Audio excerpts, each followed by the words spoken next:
Sa porte d'entrée est ouverte et dans son appartement se trouvent des choses horribles. Il y a tout éparpillé, des oiseaux morts et des couteaux qui ne lui appartiennent pas. La mise en scène est terrifiante et semble lui envoyer un message clair et net, tu n'es pas en sécurité. Ouais, ce que va vivre Lina dans l'un de ces 3 threads est absolument terrifiant. La Commu, cet épisode dédié à 3 histoires vraies d'amour qui malheureusement tournent très mal, vont vous prouver que parfois la frontière entre l'amour et la haine ne tient qu'à un fil. Mais avant de vous montrer tout ça, n'hésitez pas à vous abonner et à liker la vidéo, c'est hyper important pour nous, vous le savez maintenant. N'hésitez pas également à nous rejoindre sur nos réseaux pour plus de contenu supplémentaire et on ne vous fait pas attendre plus que ça, commençons tout de suite avec la première histoire.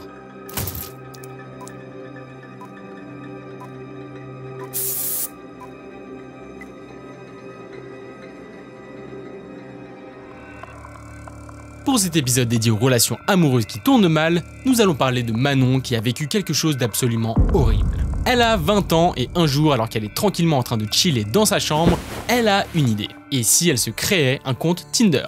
Après tout, toutes ses amies en ont un, ça se passe toujours bien, donc en vrai, pourquoi pas. Elle franchit donc le cap, se crée un compte et se connecte sur l'application. En à peine 5 minutes, elle a son premier match, un certain Paul. Et pour être tout à fait sincère, il lui plaît, donc ça commence plutôt bien pour la jeune femme. Selon ses propres mots, il a un sourire craquant, des yeux pétillants, et ses premiers messages sont pleins d'amour. Jusque là, ça semble quand même plutôt bien parti. Les minutes, puis les heures, puis les jours passent au final.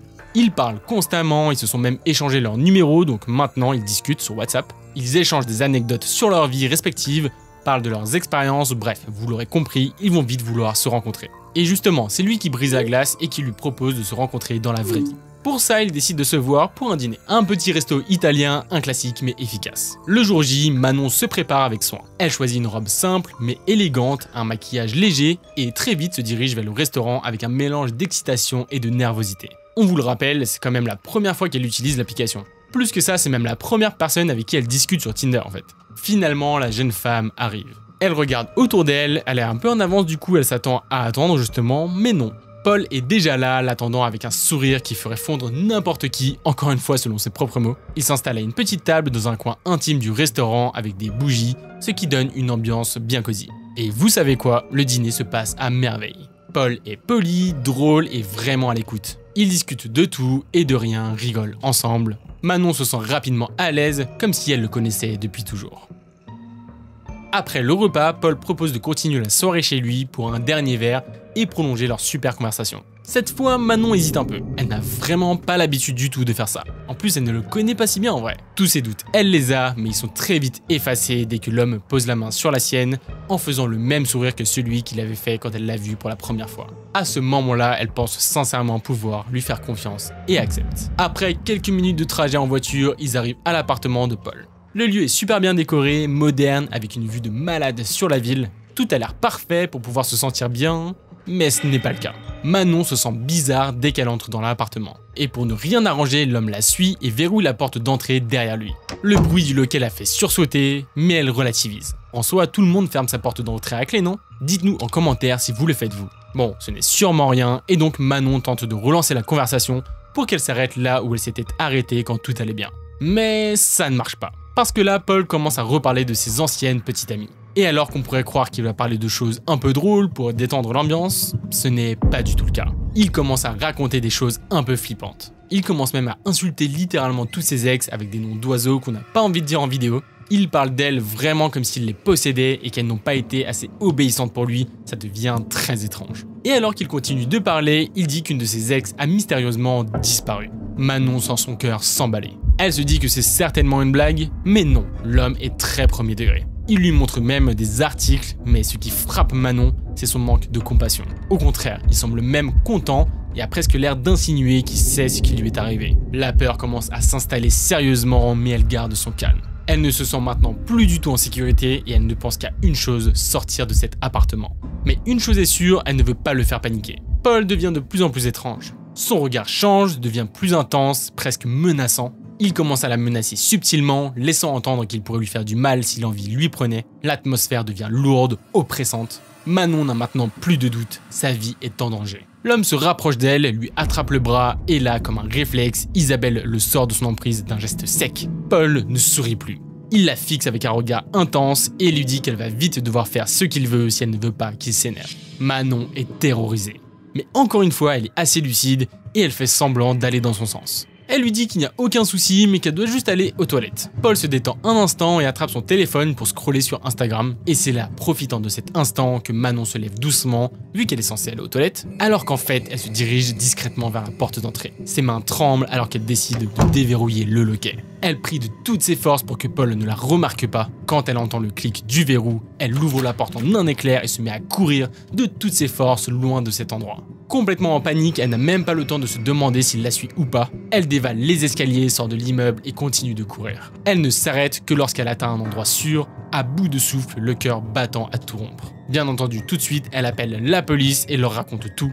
Les autorités arrivent rapidement et lancent une enquête. Quelques jours plus tard, la police révélera à la jeune femme que Paul a un passé de comportement violent envers les femmes, avec plusieurs plaintes déposées contre lui par des ex. Manon comprend donc qu'elle a échappé de peu à un danger réel. Elle ne peut pas s'empêcher de se dire qu'elle n'a vraiment pas eu de chance, parce qu'il s'agit quand même du seul match qu'elle a eu sur Tinder. Et même si elle sait qu'il s'agit sans doute d'un gros coup de pas de chance, elle a immédiatement désinstallé l'application en rentrant chez elle.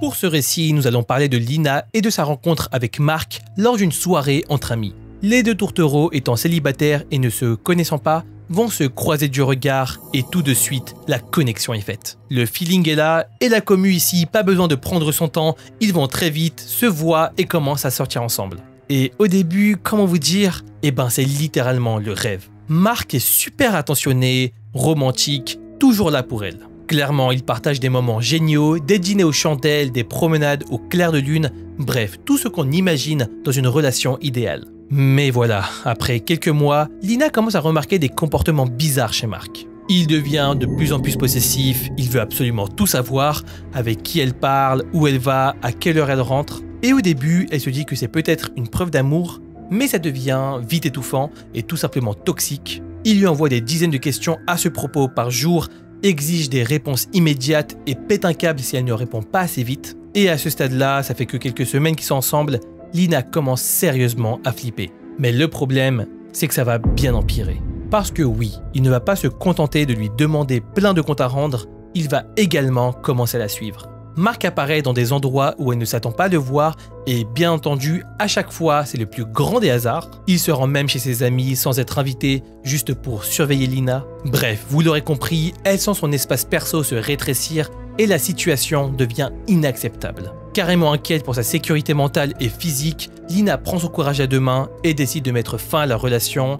Et ouais, là, c'était certainement la bonne chose à faire. Elle lui explique doucement qu'elle ne peut pas continuer comme ça, mais Marc refuse la rupture et c'est vraiment là le début du cauchemar. Il commence à la harceler littéralement. Lina est suivie littéralement partout, il lui envoie des messages incessants et menaçants, il l'appelle à toutes les heures de la nuit et ces appels en question sont de plus en plus désespérés et menaçants. Bref, elle n'en peut clairement plus, le quotidien de Lina est maintenant insupportable, elle est constamment en alerte et encore une fois, ça ne s'arrête pas là. Marc ne va pas passer à autre chose et va franchir un cap.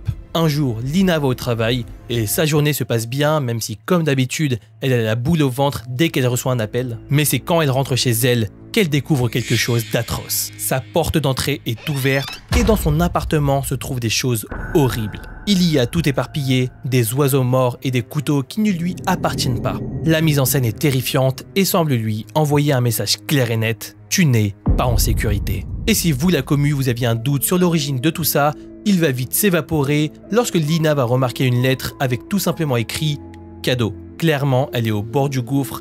Marc s'est introduit chez elle. Elle se sent traquée et terrifiée à l'idée de ce qu'il pourrait faire. Elle a presque l'impression que le couteau et les animaux morts sont un message et même une menace. Mais là, c'est allé beaucoup trop loin. Elle n'a plus le choix. Sentant qu'elle ne va pas s'en sortir seule, elle décide donc de faire appel à la police et, heureusement, obtient une ordonnance de protection. Les policiers prennent sa situation au sérieux et lui accordent une ordonnance restrictive contre Marc, qui donc n'a plus le droit de l'approcher. Mais même ce document officiel ne va pas suffire. Il va toujours trouver des moyens de contourner les restrictions et Lina vit dans une peur constante. Par exemple, dès qu'elle sort du boulot, elle le voit. Lorsqu'elle se balade quelque part, elle le voit. C'est absolument horrible. Et finalement, ayant de plus en plus peur qu'il aille encore plus loin, elle prend une décision radicale, celle de déménager dans une autre ville, espérant que ça va mettre fin à sa traque. Et pour ne pas faire les choses à moitié, elle change également de numéro de téléphone, ne laisse aucune trace de sa nouvelle adresse, et heureusement, ça va marcher. Lentement, elle commence à retrouver un sentiment de sécurité, même si la peur ne la quitte jamais complètement. Et même si aujourd'hui, elle a l'impression de s'être définitivement débarrassée de Mark, elle a quand même l'impression que tout ça l'a traumatisée. Par exemple, elle n'ose pas retourner dans sa ville à cause de lui. Alors qu'on vous le rappelle, dans cette ville se trouvent des amis à elle, toute sa vie, bref, absolument tout. Vous l'aurez donc compris, tout ça continue de la hanter, même si elle va essayer tout de même de vivre sa vie le plus normalement possible.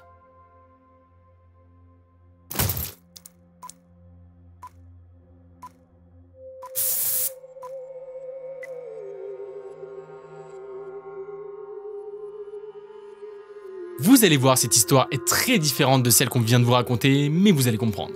Ce récit concerne Alexandre qui, un jour comme un autre, décide d'aller se chercher un café. Il ne sait pas vraiment où aller, mais là il se rend compte que juste à côté de chez lui se trouve un nouveau café qui vient d'ouvrir. Il décide donc d'y aller, il commande naturellement son meilleur café, et là au moment où il va s'asseoir, il voit une silhouette qui lui dit étrangement quelque chose. Ça lui prend quelques secondes avant que ça soit la surprise totale. Il s'agit de Clémence, une ex à lui avec qui il avait été quand il était encore jeune. Ça faisait une éternité qu'il ne l'avait pas vue, donc franchement ça lui fait un peu plaisir. Il se regarde, un peu abasourdi pendant une seconde. Finalement elle murmure quelque chose, puis s'avance vers lui. Alexandre, tout content de la revoir, ouvre grand les bras pour lui faire un câlin. Oui, vous l'avez compris, on est aux États-Unis là. Bref, ce sont les retrouvailles habituelles, Alexandre et Clémence discutent et se racontent ce qu'ils ont manqué, etc. Bon, rien de trop bizarre, jusqu'au moment où Clémence le fixe intensément et lui lâche. Tu te souviens de ce que tu m'as fait ?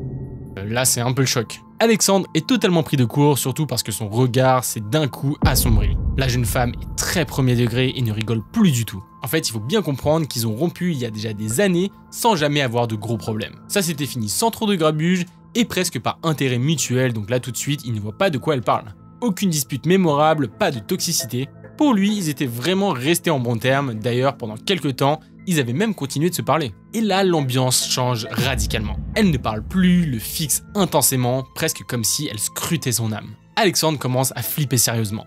Ses mains sont moites, il sent presque de la sueur couler sur sa nuque. Il sent qu'il y a un truc qui est louche. Il ne sait pas du tout pourquoi, mais son malaise est palpable. Le regard de Clémence est menaçant et il a vraiment l'impression qu'elle lui en veut. En fait, il commence presque à douter sur le fameux hasard qui a fait qu'ils se sont retrouvés là aujourd'hui dans ce café. Bref, après quelques secondes cheloues, il lui demande des précisions, mais elle reste mystérieuse. Et après quelques échanges un peu tendus, elle finit par lui rappeler une histoire de purification de sa maison. Et là, la mémoire lui revient. À l'époque, alors qu'ils ne sont que des ados, ils sont super intrigués par tout ce qui touche au surnaturel. Vraiment, c'est un sujet qui fascine le jeune couple. Quand Clémence a 17 ans à peu près, elle commence à se plaindre qu'il y a une présence chez elle. Alexandre veut aider et donc il demande à un pote à lui de venir purifier l'appartement. Les trois se retrouvent et passent la soirée ensemble. Bon, il faut savoir, Alexandre à ce moment-là de sa vie n'est pas hyper sérieux. Et Clémence non plus d'ailleurs, ils se mettent donc à boire et à pratiquer cette purification dans une ambiance assez festive disons. Bref, la suite vous la connaissez, les deux ont rompu et chacun a continué sa vie de son côté, mais ça n'a absolument aucun rapport avec la purification. Le problème, c'est que des choses ont commencé à arriver à Clémence plus de 7 ans après la rupture. Des présences invisibles, des chutes de température inexplicables, bref, tout le package. Elle reste vague sur les détails, mais elle semble convaincue qu'un esprit hante désormais sa maison. Et c'est là qu'on revient à la fameuse question qu'elle a posée à Alexandre dans ce fameux café. En fait, elle est persuadée que sa maison est hantée à cause d'un esprit qui aurait été relâché pendant la purification de son appartement des années plus tôt.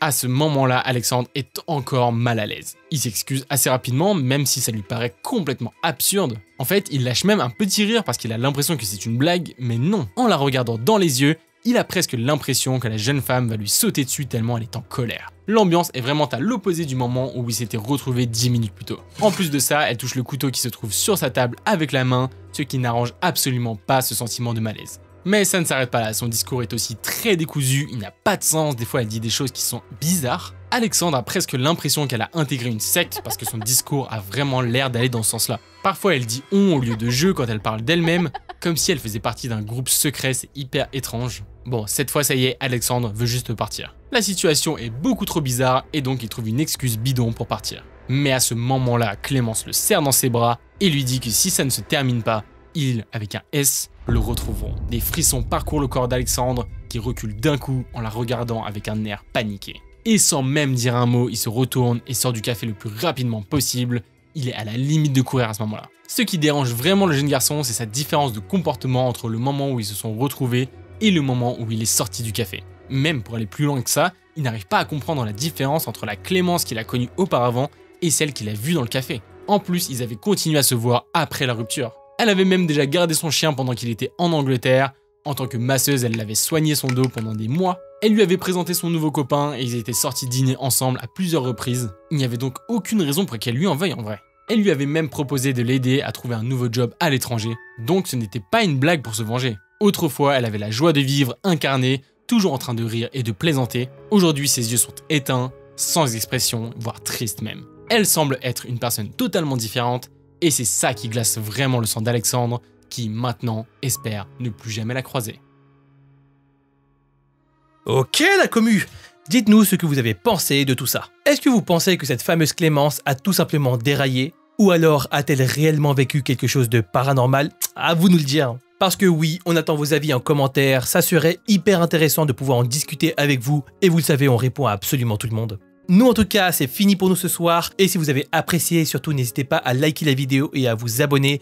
Vous le savez maintenant, c'est crucial pour nous et pour notre visibilité sur YouTube. N'hésitez pas à nous rejoindre sur tous nos réseaux qui s'affichent juste là à l'écran. Nous c'est Kratos et Joe, et on se dit à la prochaine pour une nouvelle vidéo. Ciao! Voilà! C'est pas moi la première histoire, c'est Joe. Moi je fais trade de cas, allez let's go. Ah ouais, du coup c'est Lina, c'est moi qui fais trade de Lina. Ouais. Chaud. J'ai pas mal de trucs déjà. Parfait. Déjà pour les idées de jeu, j'ai 5 tests de recherche là. Ouais. Restant. Une minute de questions d'invité, je pense que ça c'est bien pour les commentaires. Ok. Et avec des images avec des scènes de films d'horreur ou de choisir dans quelle situation. Ah ouais, c'est bien ça. Ah, c'est bien ça. Bonne idée, très bonne idée. À l'époque, alors qu'ils ne sont que des ados, ils sont super intrigués par tout ce qui touche au supernatural. J'allais dire. C'est marrant ça quand même. J'allais dire. Ils sont intrigués au surnaturel, j'ai dit ils sont intrigués au supernatural.